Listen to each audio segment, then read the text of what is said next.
community to save me. uh, Guys and girls, how you doing? I've been feeling, I've been feeling down again. You know, I'm feeling down again. I know I did everything in my power to save my wife, but for some odd reason, I can't forgive myself.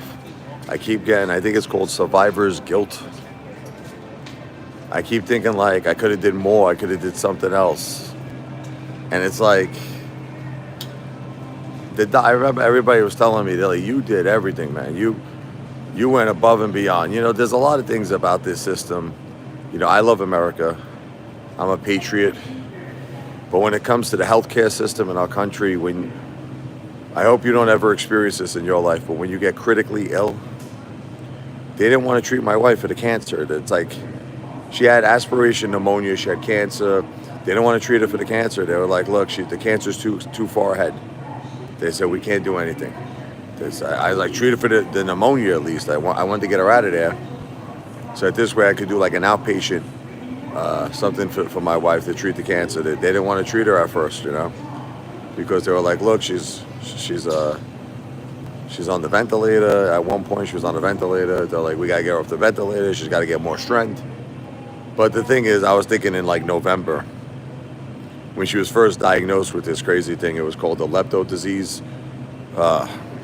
It's a really serious cancer, let me tell you. This is where the cancer goes from the brain to the spinal cord tunnel. I was wondering, how did she even get this? And I think it's because of the surgery. I believe when she got that brain surgery in January 2024, that's what I think happened. I think that little particles must have spread into the spinal cord. It's these surgeries, man. It's these effing surgeries. It all started when she got the mastectomy back in 2016. She had something called DCIS. The cancer was contained in the breast. And I was telling her, just leave it alone. It was trapped. It was trapped. It wasn't going to go nowhere. But she wanted it out. And the doctor's like, oh, we take off the breast. We do the mastectomy. I said, don't do it. I said, don't effing do it, man. Angie, thank you. I really want to become someone special in the cancer industry. I want to help families because, look, everything I say, you understand, is not medical advice, okay? I'm not a doctor, but I am a person who's lived with my wife who had cancer, and I've experienced everything. And I can tell you that surgeries suck balls, okay? It's something about the surgeries. I don't know what it is. They say it's the air or something. It's something, it spreads. It spreads, Angie, you know what it is like, I loved Jennifer with all my heart. I loved her. She was the greatest, man. And I watched my wife dealing with this for 10 years, since 2015. And she's a warrior, she kept fighting and fighting and fighting and fighting. I know you loved it too.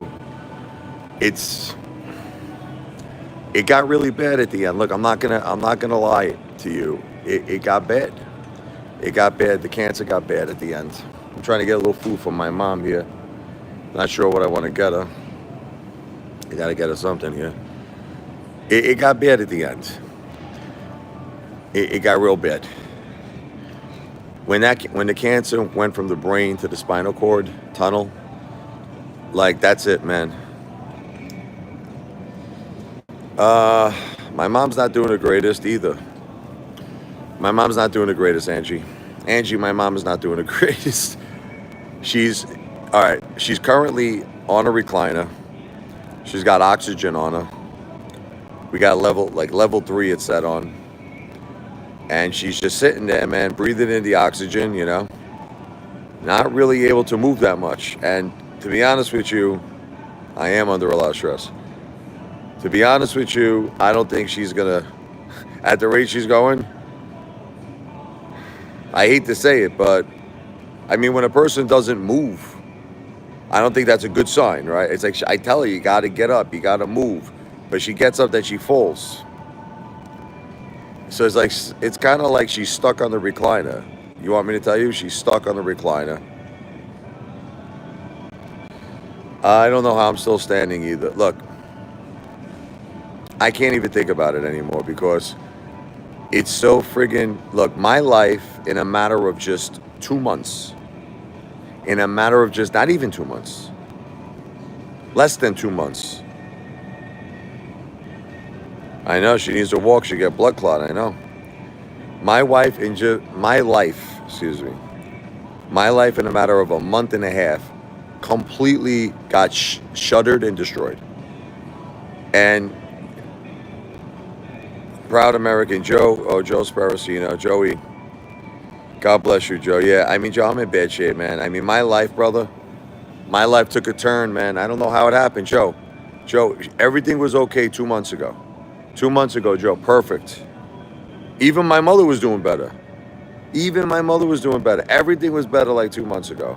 And then we come into this new year. I'm so proud, Donald Trump, President Trump is won. He's in. Let's make America great again. That was great. That was a beautiful thing, for January, Inauguration Day. But unfortunately, my life, it's like that was it. My wife got really, really sick, I love you, Joe. Joe, I mean, listen, anybody out there would like to help our family with a very small contribution. It doesn't have to be a lot. My Cash App, my Cash App is right on the bottom. I don't know if you can see it. It's the $ Richard Lavoie. I'm still in the process of finishing my wife's funeral. I'm afraid to cremate her. I'm gonna be honest. I'm a coward. I got to do it. I know I got to do it. I'm just afraid. I'm freaking afraid, man. I'm afraid. I know I got to do it though, but it's just something is telling me. It's like, Jesus, man. Jesus. It's like my wife went through so much. I'm like, can't we just do something special for her? See, I wanted to do something special. I was hoping to raise a little bit more money, maybe do something else, maybe the wall, maybe a mausoleum. I mean, I'm just not getting enough support, unfortunately. I was thinking in my head, if I could get like 1,000 people, put up like $25 on the Cash App, there's got to be good-hearted people out there. There's got to be. I mean, this is the whole world YouTube. You know what I mean? When I lost my father, part of me died. I suffered every day still. I know, Joe. And I'm not saying to you, listen, people get upset when I say this. There's a little bit of a difference. Listen to me very carefully. I lost my father too, Joe. God bless your father. I lost my father, and I know the hurt and I know the pain. But when you lose the mother of your suicide, that's horrible, man. God bless you, Joe. I'm sorry. I am so sorry. I'm sorry. But when God bless you, Joe. God bless your family. God bless your father. God bless your whole family. That's horrible. That is so horrible. That's so sad. That is so heartbreaking. I didn't realize it was the suicide. I'm sorry. My father was smoking. My father smoked 4 packs of cigarettes a day. And eventually his lungs got all messed up. I told him, I said, Dad, you got to stop smoking. Now, it was a hard loss. It was a hard loss, but losing your soulmate, losing your wife, the mother of 2 children when they're so young. Sophia's only 11 years old, for God's sakes. My daughter's only 11 years old. Joe, your brother and your mom too. Joe, you've been through a lot too, man. That's why you came to Florida. You've been through a lot. I'm going through a lot too, Joe. I'm going through a lot too. I lost my wife. My mother's not doing well. My mother's at home. I think she just got over the pneumonia. Hopefully she did. But she's still got the oxygen on her. She can't move. She's on like a recliner. She gets up, she falls down. She fell on my driveway. She fell in the house. That's what I'm telling her, just sit there for now. We're going to have the physical therapist come. But what makes this so horrible is that I'm reliving what I went through with my wife. I'm reliving it. My wife fell down too,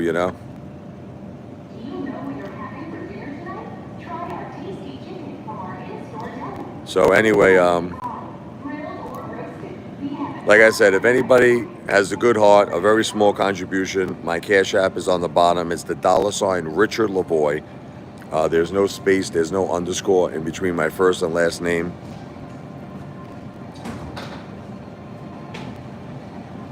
Oh my God. Oh my God. I'm sorry to hear that, Joe. I'm sorry to hear that. That you were left nothing. I'm sorry to hear. That's horrible, Joe. Joe, if it's any consolation, not only did my wife pass away, but our whole family, my wife's family, I mean, she didn't get along with her family. They're a bunch of psychopaths. Okay, so unfortunately, sometimes you get very, very bad families. It's a sin. It's terrible. But if it's any consolation, I know what you feel. Oh, believe me, you don't know how much I know how you feel. My parents had a very, very bad marriage, and I know the feeling of being cut out of wills. Okay, number one, I know that feeling very well. I also know the feeling of this friggin' mother effer, this woman. She took power of attorney over my wife's father's estate. She's cutting everybody out. She pulled like an Anna Nicole Smith move. You know what I mean? At least you should have went for a young model. This guy, Jennifer's father. This woman's like a friggin' an ugly like friggin' an ugly friggin' pig. No offense. Okay, she's this old elderly woman. I don't mean to be disrespectful, but this woman's the devil. This woman called Child Protective Services on me, saying that I domestically hurt my wife and children. Are you kidding me? Are you nuts?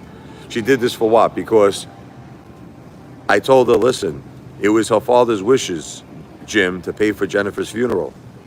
And she's ignoring me. She's ignoring my request. And then I saw her in the supermarket, which I'm in right now, by the way. And I started yelling at her, cursing at her. Forget about it. She called the police. The police knew me. The police, they came, they're like, Rich, look.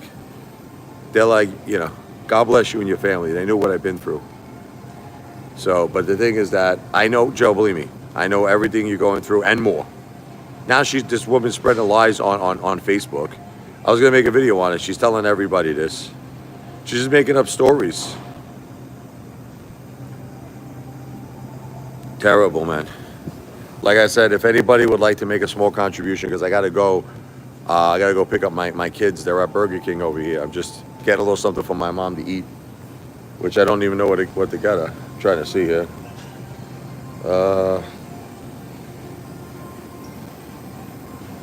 Trying to think of what I'm going to get her.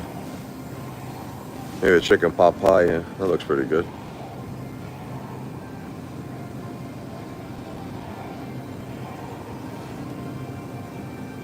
Shepherd's pie.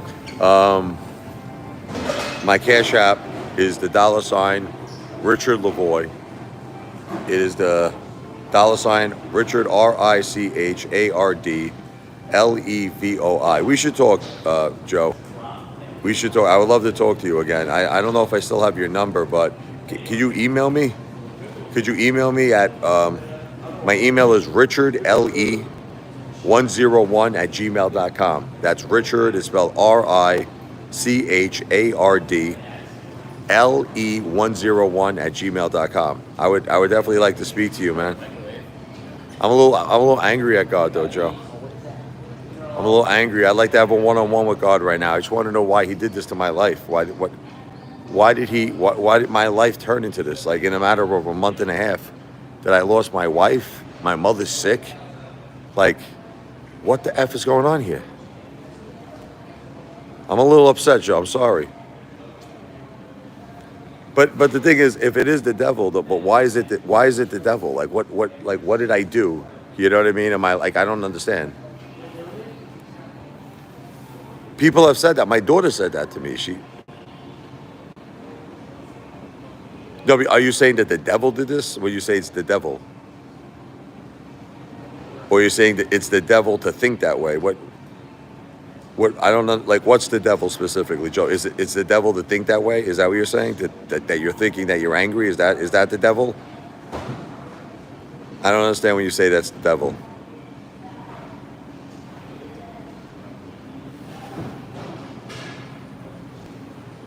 I'm not saying no.